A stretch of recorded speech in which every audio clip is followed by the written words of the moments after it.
I'm your host, Alicia Morales, and this is a new episode for In Her Details. Today we have a special guest. It is exciting to have you here today, James O'Reilly, who is the founder of the Broken Binnacle, an initiative of young Catholics engaging with faith, history, and culture. Welcome, James. It's so good to have you here. Thanks, Alicia. Good to be on. So tell us about the Broken Binnacle, the meaning of Broken Binnacle. Yeah, most people don't tend to know what it means. I certainly didn't at a certain point. But a binnacle is a part of a ship. When the old ships used to have a box or a container that held the compass and a light for the ship at night to be guided by. Um, So the broken binnacle is supposed to be us, the platform and the group where we have our faith, our Catholic faith, which is our compass and our light, but we ourselves are broken, limited people. But that doesn't stop us from seeking out our heavenly homeland to keep up the allegory.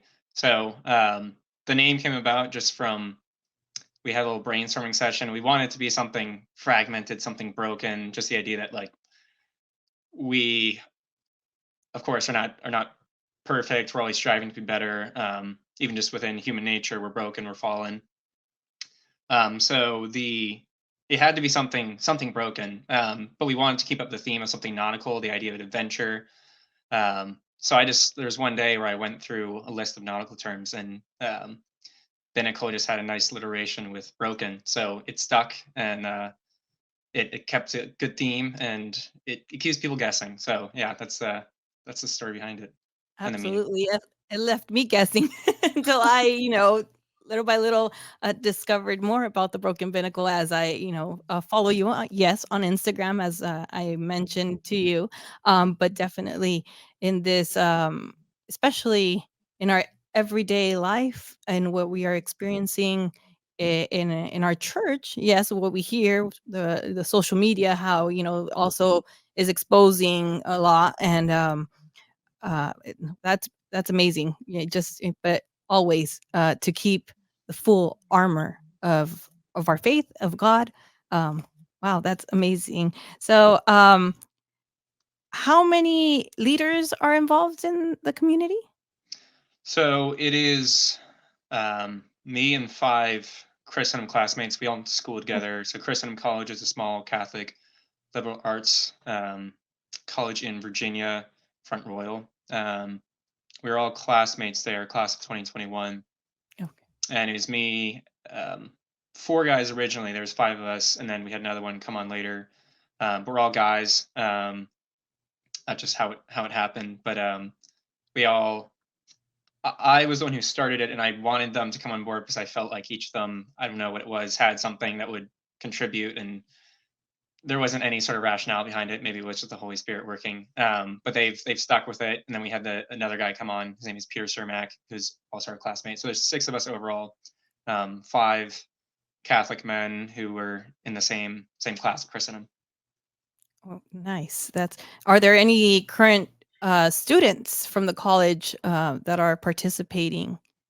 No, so it's stayed limited to in terms of leaders or just people who are part of the core group. It's been just the class of 2021. Of course, we have some things that involve kids who are current students, not kids, hopefully young men at this point. But we do some in-person events for guys too, and we'll get Christendom students who come out from Front Royal for that.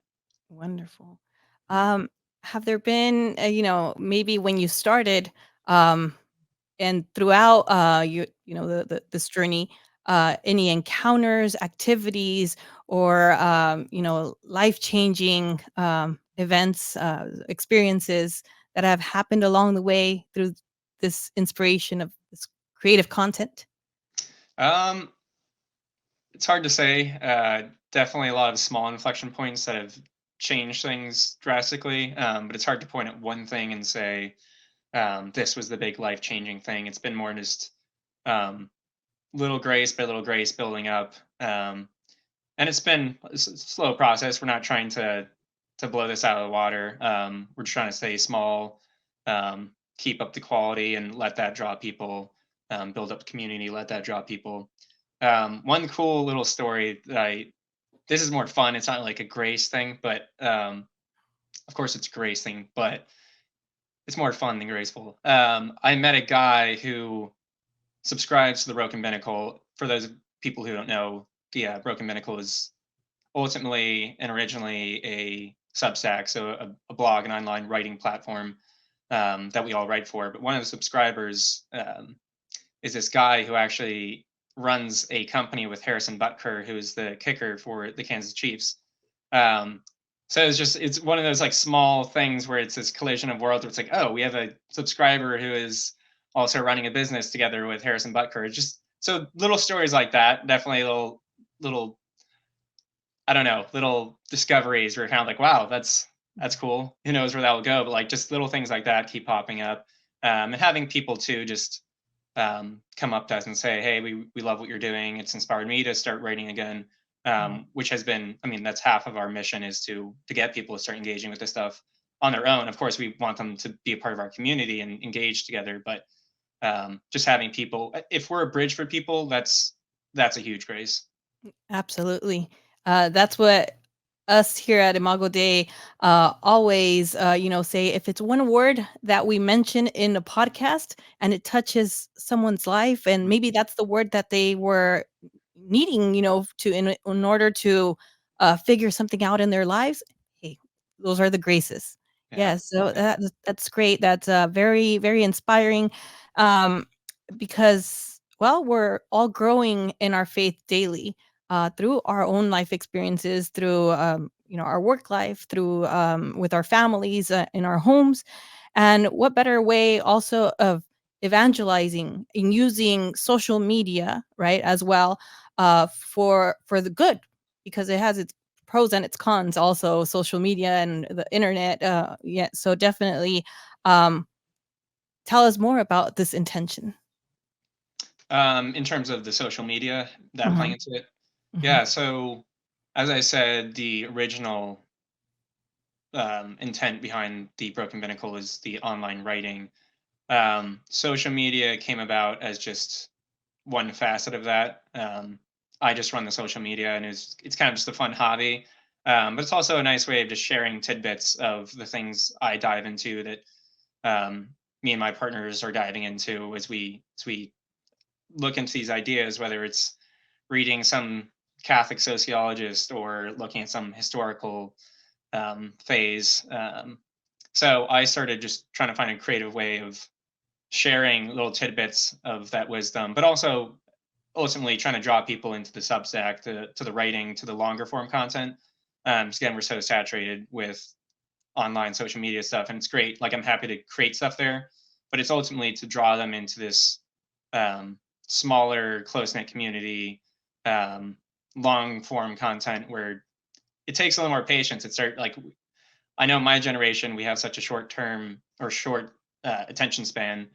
So hopefully I'm trying to draw people in through those little tidbits on social media, then be like, hey, you should be engaging with this deeper. Like it's the faith is beautiful and you can do beautiful things with it on social media, but it should be drawing you into something deeper. It's not just you can't encapsulate it down into instant gratification as well. So um, while the Instagram, social media creation, the content there has been fun and edifying at times, it's really to draw people into something deeper too.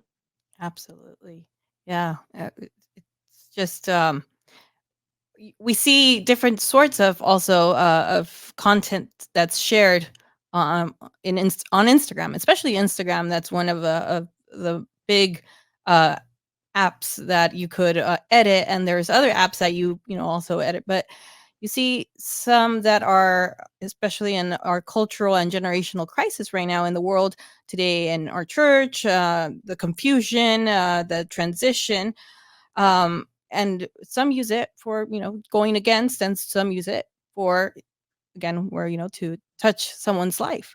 um what would you say to people, or to our listeners, and um not to be discouraged of the social media that is being shared that is, hurting us.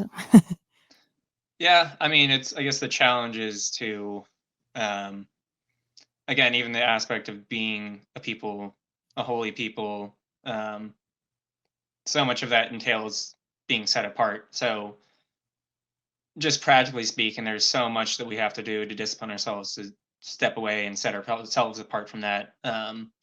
So despite all the good things that yeah you see on social media, there's a lot of Catholic influencers these days, and of course that's a very um, transitional word. I don't know. It's you get a lot of that, and it's again it's good, but finding time and actually disciplining yourself to set yourself apart from all of that, um, and hopefully again with the Broken Binnacle, we're trying to do that, or we're trying to meet people where they're at, but also invite them into something deeper and kind of set apart.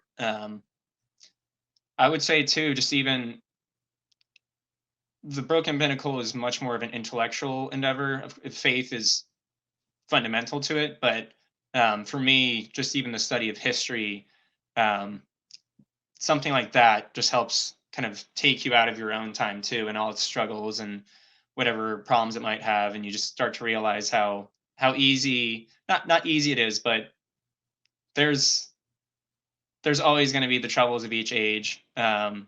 Just this last weekend at Sunday Mass, the priest was speaking about that because he's speaking about Saint Hilary of Poitiers. I totally butchered that Mm, last word, but I think it's Poitiers. But he spoke about too, like even just we study the saints' lives and we see the troubles they went through. Something like Saint Thomas More, people during the like saints during the persecutions too. So mhm, I think find the time again to set yourself apart by reading the saints' lives, reading history, and engaging with these things in an everyday way where you're carving out instead of 20 minutes on your phone on social media, taking 15, 20 minutes to, even if it's the last thing you do before you go to bed after praying or before praying, um, pick up a book on history or the life of Saint Francis, things like that, and that really just that'll draw you out of it. I mean, for me, it's done that so much, and it's been a blessing. absolutely. And I mean, we've always heard, news about the church, the attacks against the church, you know, issues with past popes as well. And so it's always been there. But our main focus should always be, and our eyes should always be fixed on Jesus, on God. So definitely, yeah, that's it's to remain strong in our faith. Hmm. Absolutely. So we see the topic also of the necessity of chivalry that is also questioned in our day and in different stages and ages of today generations. The art of man's character. What can you share with us about especially for the young men listening, in the revival of masculinity, to revitalize masculinity and femininity as well. Yeah, that's of course one of the bigger questions for our own age, but um, it's at times it's hard for me to say because I've been so spoiled in terms of having great role models in my life. I grew up in a big family. I have 7 brothers, um, and I've had the chance to be a younger brother, but also an older brother. So having that chance to actually see what it's lived like and live it out, even at a young age, where I'm 13 or 14, and I'd be helping my younger brothers, things like that. Um, so it's hard because I've been very again spoiled in that way, but I think a lot of it is finding those role models who are able to actually give you a model for that desire for becoming a man because you see so many manipulations and falsifications of it where you have kind of the toxic gym bro, the gym rat, um, and then you also have the complete opposite where men are just you have the whole LGBTQ space and they're trying to find that identity, and in today's age it is a fatherless age in so many ways, and of course that affects our vision of God and who he is, our concept of him, um, our relation with him. So it's hard because yeah there are so few public figures out there for men to look to. I think that's why someone like Jordan Peterson Mhm. is so attractive to a lot of people. Even if you don't like him, it's like, hey, he has this ordering that is very attractive to men because men feel that need to do it in their life to kind of challenge themselves and put themselves to a test. Um, so in my own half, it's been a blessing because I've always had that. But I guess even in our own community, trying to invite people into that, to always be questioning, yes, what is it to be a man? But even within the Christian exemplar with Christ, it's like he's not your gung ho Mhm. gym bro. So always searching that out too, and the lives of the saints too, because they were some of the most meek but also strong people you'll ever meet. Um, so yeah, a lot of it goes back to the saints and studying history and studying great men. Mhm. Um, yeah. Yeah, for example, Saint Augustine, even though temptation, comes along, but there's always the opportunity to repent and seek, um, pursue God, right? And actually listen to remain in your word, right, as well. Hmm. Um, uh, Yes, especially nowadays, we see a lot of isolation. We see a lot of need of attention. I mean, I'm a professor also at a community college, and I do see that the reflection in the young adults that they're hungry for attention. They desire to listen or to be listened. So definitely also we see the lack of the family cell, the attention in the family cell. I don't know if you're a father already, James, but if you are, okay, but definitely, I mean, you're already, a man chasing after God's heart. That well, you're preparing. If it's your vocation to be a father, then you're preparing that to form your family cell. So And but I mean that's actually funny because I think there's something to the spiritual life. Maybe this is the challenge for guys in our own age too, where the spiritual life too is, again, you're not pursuing God is pursuing you. So even for Mhm. men too, I think there's something in the faith where that there's that vulnerability where I think it's just harder for them to be vulnerable in that way. I'm not saying like we should start making Catholic men who are super emotive, but in the spiritual life, like we are the church, we're the bridegroom, and there's something spiritual where it's like, no, Christ is pursuing you. You have to respond to that. And there's this, of course, a certain way that men are going to respond differently, but you're ultimately being pursued. Um, so I think it's trying to find how do you still be a man and like pursue and create and form good things, but also allow God to create and form you and kind of accept that and receive that from Him too. Broken Binnacle. Yeah. Yep. Yeah, so, to make you new and to yes, you're definitely, it's, you gotta remove some layers, off you of maybe the past, like, we were saying about Saint Augustine, also those layers that, you have to, remove and, to become new, to Hmm. l be allowed to be new, um, and but through the example of the saints, through scripture, but also the willingness, that comes from us, to be that, um, yes, to be used by God. Right. And what else can you share with us, in your journey of faith, in your journey even as a student, when you were a student, and then that transition, to your professional life? Yeah, of course. Again, I already mentioned that I've always felt spoiled because I didn't grow up in a perfect place, but grew up in a Catholic family, with a great Catholic community. Had the opportunity to go to a small Catholic school where there was very much a beautiful community culture, and I think it's this the sense of having been given so much. I mean, it goes back to the scripture passage, to whom much has been given, much will be expected.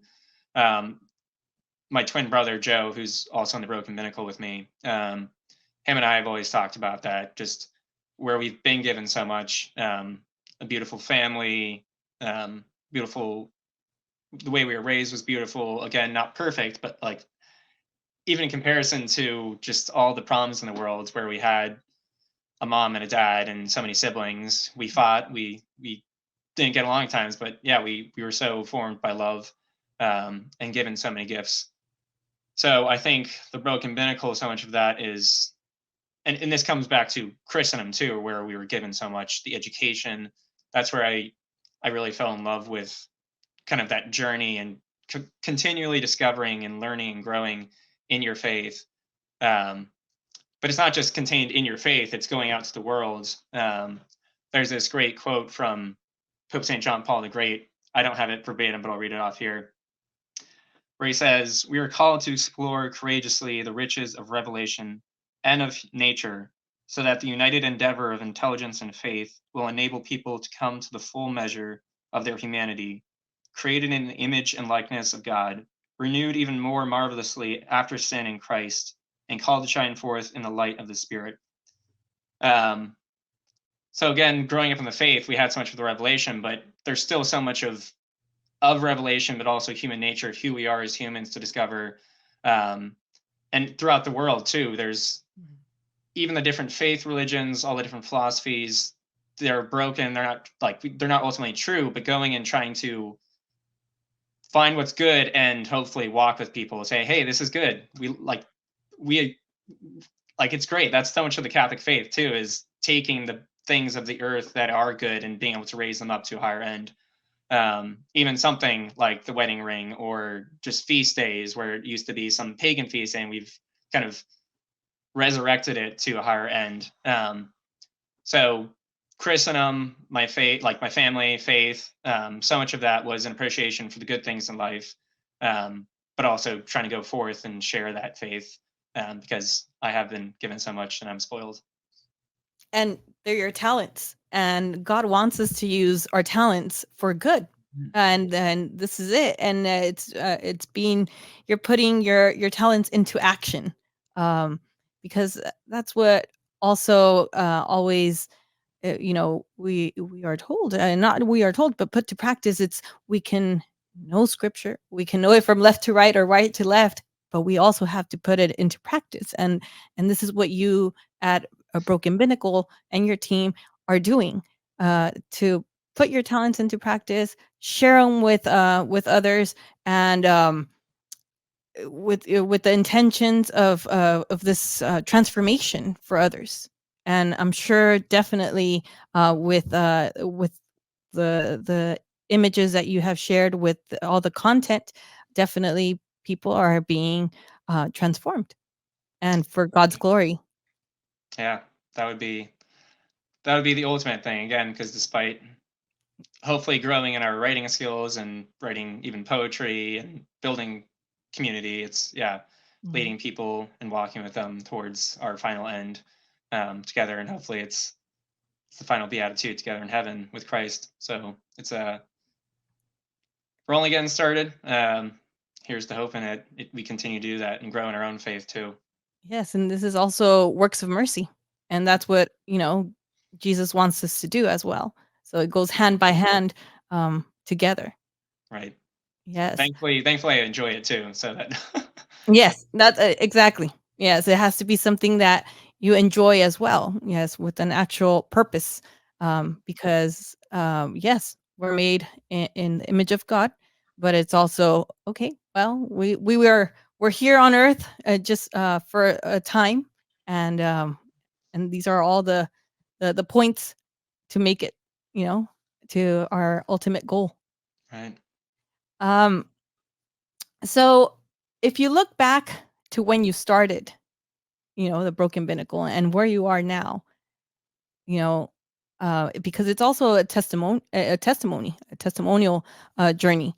Um, Mhm. Share that with us. Yeah.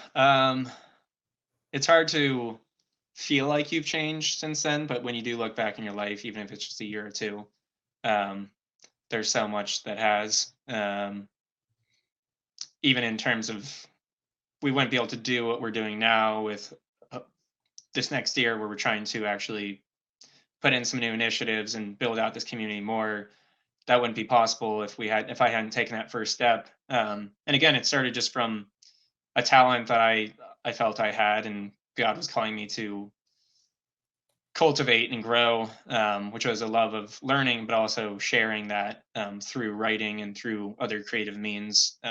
Poetry. I've always had a more artistic knack. Of course, growing up is more drawing, but it's kind of come more into the creative writing and writing trend now. But I would say just it feels like like just still in the beginning of the journey, and it's laying stepping stones for me, um, to do hopefully bigger things with the gifts I've been given, um, but also a confidence too, where kind of just trusting and trying to build something good and beautiful, um, has allowed me to actually be like, okay, it's actually possible. Because if I was just sitting there 2 years ago and was like, oh, I like writing and I like poetry, things like that, but I'll just kind of do it off to the side, as opposed to being like, no, I'm going to build up an audience and a community for accountability so that I'm called to actually do it too, but also hopefully share it and have people be inspired to do it themselves too, where they're cultivating their own talents. Um, so I would say a lot of it has come down to growing in confidence too, and um, even just faith in God's plan too, where it's seeing the mustard seeds in your life start to germinate and to grow. And um, I still don't know where they're gonna take me, but I would say confidence in God, um, to actually lead you somewhere if you're giving it to Him and trying to cultivate the talents He's given you. Right. Have you experienced any burnout in your journey, or maybe when you are writing, you know, and all of a sudden yes, you burn out and you're like, I can't continue, or maybe one of your team leaders, has had a difficult moment, and it's like you're leaving the team. Right? Yeah. No, it's a lot of Battles. burnout. It's almost feels like every other day kind of thing, but it's again, that's where having that community and having that accountability, where even the days that you don't individually feel like it, they carry you through, and there is that net in a certain way where if you're failing, they're there to pick you up and push you along too. Um, so definitely, it's been just a great way to also be challenged in that way, where you have this great idea or you feel really inspired, but then 3 4 months later you might not get to the results or the outcome you wanted, and you're kind of like, why am I doing this? But then again, you get that one person who comes up and they're kind of like, hey, I love what you guys are doing, keep doing it. Where they're just inspired. It doesn't even have to be anything big. It's not like it was life changing for them, but it's kind of like, oh wow, okay, it's actually touching people's lives.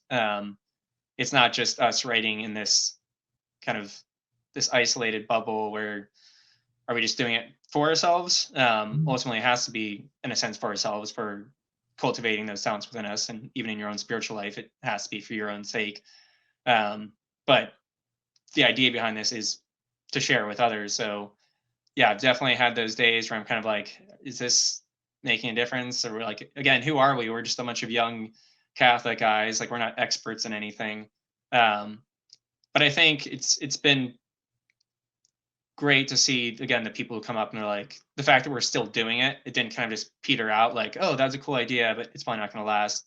The fact that it's lasted and continuing to grow has been great despite the burnout at times. Right. Absolutely. How about spiritual warfare, or, when you are, in the middle of an idea, and then all of a sudden there's this battle, there's this because our minds have become battlefields, and we encounter this warfare. Right. Totally. Even if it's right, there's times where I need to sit down and write an article or something like that, and instead I'm like, oh, I guess I'll make an Instagram post, where it's like, no, the Instagram post is good. Like, they're again, the things that distract you might be a lot of good things, but you have to have that discipline to be like, I have to make these priorities at least in this evening, where it's like I sat down to write or work on an article, and then 10 20 minutes in I'm getting distracted because I'm on my phone, things like that. Mhm. um, And that's definitely part of the spiritual warfare because if I mean I've constantly prayed and prayed to God, saying, God, let this like put the broken binnacle in your hands, like continually praying that it not be turned into something for my own selfish endeavors. So there's times too where you're trying to pursue that, you're trying to write the article, you're trying to get the group together for a meeting, and there's just so many little things that come up, and you just want to be like, okay, it doesn't even matter, we're not going to do it, like whatever, I'm going to miss posting one time, what's the big deal? But then all of a sudden you get through just this cycle where then you're not posting, the next person who's up to post something, an article or a poem, is they don't, because then there's you kind of create the snowball effect, or you're the one who threw the first stone, so it's easier to fail when you have that model. So um yeah, it's the spiritual warfare is there, but again, that's Real. it's pushed me, yeah, but it's also pushed me again to actually Keep going. pray more, yeah, like Yeah. where yeah, the broken binnacle is like it's a worldly endeavor ultimately because it's something in the world, hopefully not of it, but that's pushed me to actually pray more too, because it's like you're challenged by these things and you have to find that refuge in your spiritual life, find that time to breathe spiritually. um so yeah, it's been a challenge, it still is a challenge, it always will be. But yeah, Yes. continuing to pray and to turn even just the work that we do into a prayer where you're writing an article and offering up to God, making a sacrifice of it. And absolutely, even though we're going through uh this, everything that's going on in the world, like it shouldn't be something that affects us. This shouldn't be a part of this warfare. It should make us thrive for more, right? Right. Because I think through the Broken Binnacle and through all the creative content creators as well, it's we can we can hear about it, we can engage with the world, but not be part of it. And it makes us, feel as like an urgent feeling where we want to do more because we see the outcome, we see the graces, and it just pushes to do more. Right. Yeah. So what and more of this put your talent into practice. What advice can you give to other content creators, creative content creators, or writers? Advice if they're doubting if to put these talents into practice. What advice, or how to take the risk of trying, putting their talent to practice? Yeah, it's for most people, hopefully by the time they're in their early 20s, they have a general idea of what their talents are. Um, of course, there's new talents that you discover as you grow older, but in terms of knowing your talents and trying to actualize them and realize them and develop something out of them, so much of it is discipline and just it's funny because this is from a very secular source, but I was once listening to Ed Sheeran talking about songwriting, and he was saying when you start songwriting, it's so hard. You get these writer blocks or things like that. But he said you just have to start doing it. You have to just start writing songs. Doesn't matter if they're good or bad. It's like a dirty tap where if it hasn't been turned on in a while, dirty water comes out first, but you just have to keep flushing it out, and then it'll start running clean again. And that's something I've come across too in other from other people I've asked advice from, books that I've read, where it's building that practice too of finding those creative energetic forces in your life, your talents, because those are the things that do drive you. Those are the creative energies that inspire you and make you feel more human. Mhm. It's finding those and trying to build something around those. But again, it takes discipline. It takes the hard work of trying to craft and take 15, 20 minutes out of your day to sit down and read, or sit down and if you're a musician, playing on the instrument 30 minutes a day, things like that. And of course, if it's a talent, something you love, that should be easy. But at times, again, you get the burnout. So I would say finding those creative, energetic forces within you and really just putting it to the test of can you do this every day and just keep keep baking because it's gonna be messy at first, but it's only through the doing that you're going to actually develop a sense of what it should be like and how it could be better. Yes. Yeah. And any idea that comes to mind, write it down, Yeah. or voice recorder or something because, Yep. then it goes away and, where was that idea that I thought about? Right.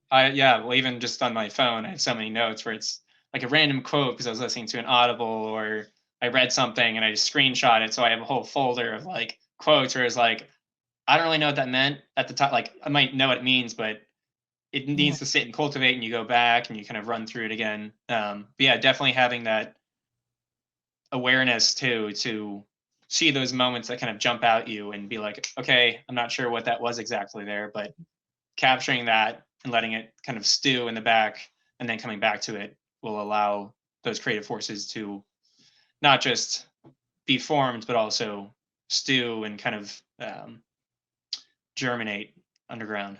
Yes. And I think our generation still got it, but because I see it, in the colleges and the universities that, well, not many use books anymore like it used to be before, Right. where you would go to the library, where you would buy a book. I mean, we'd still buy books. I still we buy books, but the younger generations, everything's digital. And Yeah. definitely, well, okay, we have to make use of this digital media, right? But I don't know if the smell of a newly printed book. So take advantage of those books that are being also sold, because all of that is inspiration to Yeah. all this creative ideas and creative content and video making, right? Films. So definitely, I think in being in the art industry, and it's something that we should encourage others to also seek. Right. Yeah. And again, it's the idea that we're not these technological platonic beings, like we are body and spirit. So Yes, we're not the Jetsons. yeah, yeah, exactly. So yeah, even something like a book too, where it's actually something a little more incarnational. It's there, like you actually engage with, you flip through the pages, you underline things. When it is just on your phone, it's you don't really even own it. Like it's just something you found online, and that's great. But again, finding those grounding points too that come back to the real and the incarnate. Yes, absolutely. What is maybe uh, in your with your leaders that you all maybe plan to maintain your friendship, your partnership in your organization or your community? What is something that maybe you all do to engage together?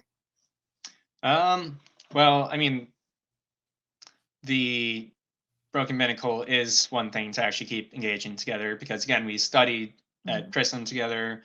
Many of us were already really good friends, but um, friendship itself has to grow and um, wanting to challenge ourselves too. And I wanted to challenge the guys on the team as well, where it's kind of like, hey, sure, we studied philosophy, we studied theology, we studied history, we studied language, all those things.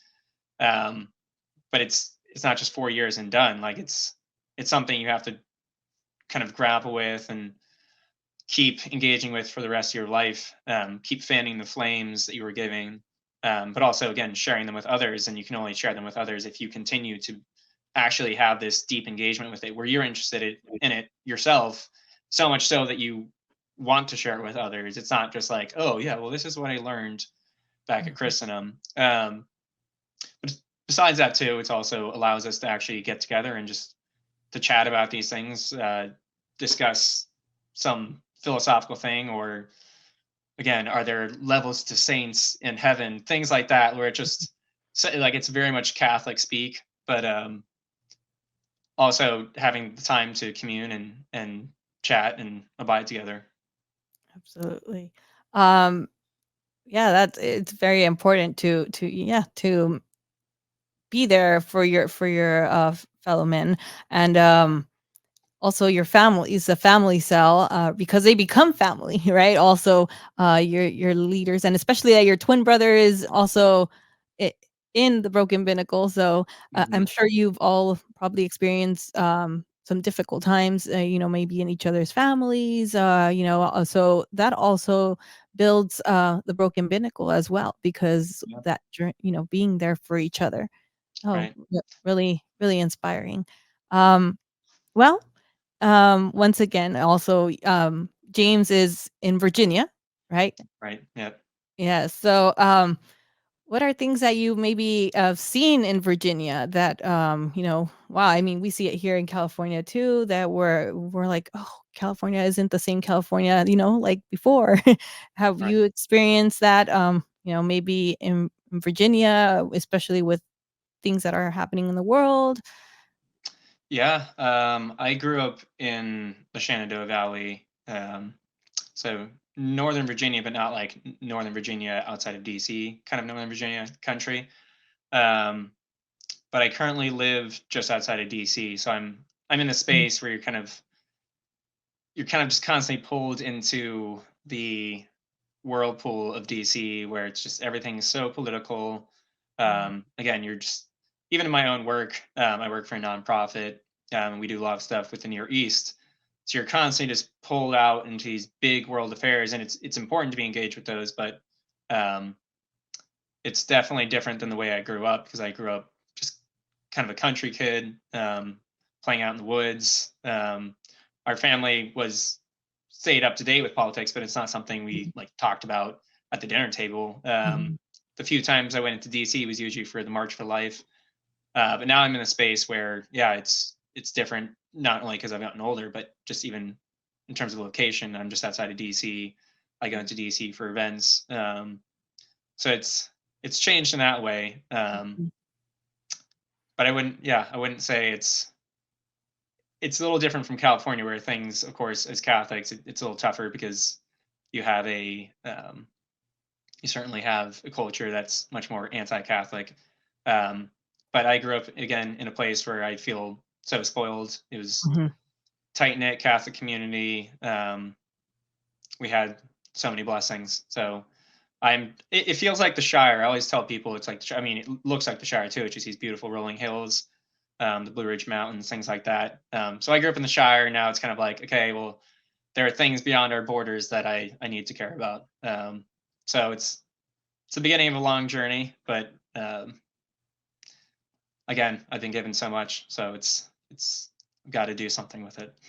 Yes, and I ask this question because I know, sometimes we are, uh we have friends that are probably not in the Catholic faith, that are not, do not believe in God. We have, we're in atmospheres that, hey, I haven't been in this atmosphere in a while, because we're so also invested in our faith, right? And it's like, whoa, this is happening out there. And it goes back to, we can engage with the world, but we're not part of it. And no matter what, we are to remain firm in our Catholic faith, and really live our sacraments, which is also something very important, especially our sacrament of confirmation. I think it's one that we have to really live today, Right, right? I think it's our time to confirm once again, because it's to go out into the world. And right.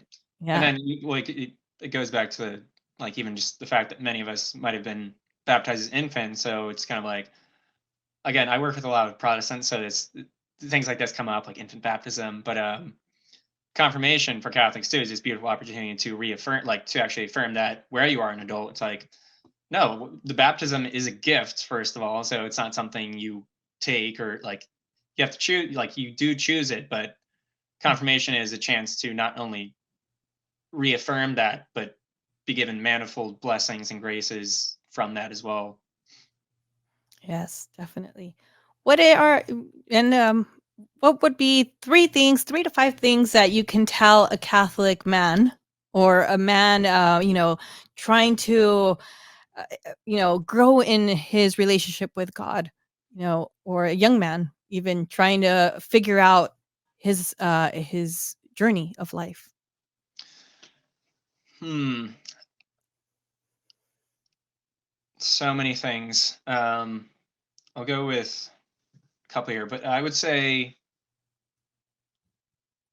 one is challenging yourself.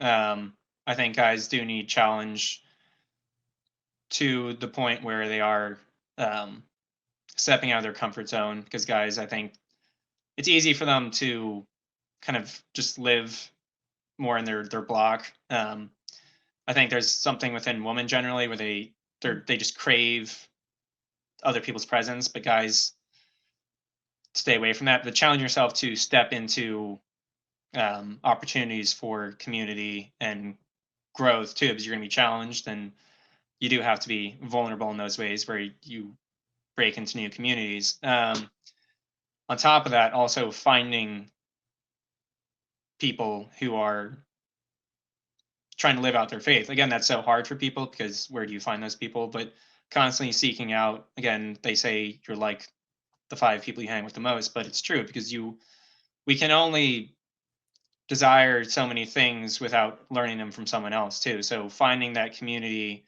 where there's going to be this healthy cycle of desires where they're desiring these higher things, whether it's trying to grow in their understanding of philosophy, history, but also, of Mhm. course, mainly faith. Um, so challenging yourself to break into new community. It's hard for me to say because I've always been spoiled with community, but I've always, because of that, I've challenged myself. I'm like, okay, I know I have this community I can always go back to, but again, just in terms of Mhm. Christian charity, but also growth too, challenging myself to step into these uncomfortable situations, and finding the people that are desiring these things that will help me to desire the right things. Um, Three, of course, is just the regimented prayer life. That's something I struggle with so much too, but when I do get it down, it is a life changer. Again, it's not the cold kind of just calculating, okay, I'll say the Hail Mary and fly through or the rosary and I'll fly through the rosary. It's finding time every day to actually sit down and have that time with the Lord. You want to have the regimented prayer life where you're actually disciplining yourself, but also find that time every day where you're actually with the Lord and saying, okay, kind of an examination of conscience, I would say is the biggest thing. Like in terms of prayer, if you're going to do praying every day, examination of conscience at the end of every day, right before you go to bed. Just again, not like what have I done wrong, but what can I be grateful for? What blessings did I have in my life? And of course, what did I do wrong too? But ultimately, offering up the day to God and seeing all the good that did happen, even if it was one of the worst days. There's so many things you can pinpoint and say that was a blessing. So challenge yourself to break into community, find community that's going to order you towards the right things, and daily prayer. Yeah. Wonderful. Well, James, tell us, how can we find the Broken Binnacle and how can we subscribe? That's great. We are on Instagram. You can find us on the Broken Binnacle. We're on X, formerly Twitter. Um, as of like a few days ago, I just started the Twitter account. We're on LinkedIn as well. But then the Substack itself, if you know of Substack, you can just look up the Broken Binnacle in there. I can't think of like the URL code right now off the top of my head, but there's only so many things that will pop up when you look up Broken Binnacle because again, it's a unique name, but um, it's just the word broken, and then Binnacle is Binnacle. And you can subscribe to our Substack by finding us there. Wonderful. Well, we'll have all that information in the information box below as well here on YouTube and on Spotify as well. And we want to thank you, James. It's been a pleasure to be able Likewise. to, have this dialogue and to inspire us in the ministry and to inspire our listeners. And like I said, we never, it could be one word that could encourage, or it's the word that, our listeners have been looking for, right? And so just that word. And we Right. want to thank you very much. And we look forward to having you on another episode. That'd be great. Or maybe one of the other guys. Yeah. Could Definitely, get absolutely. through We'll, to we'll have you in the In His Design podcast as well, or the UBU, or one of, yes, definitely one of the other leaders, or all of you. that would be awesome. Yes. Well, we'll see. It's been awesome. Thank you for Oh, having me. thank you, and may God bless you and continue to count on our prayers. And we'll be in touch. Thank you. Right And to back all at our you. listeners, thank you very much for joining us, and we can't wait to have you all on our next episode. God bless. Thank you. No.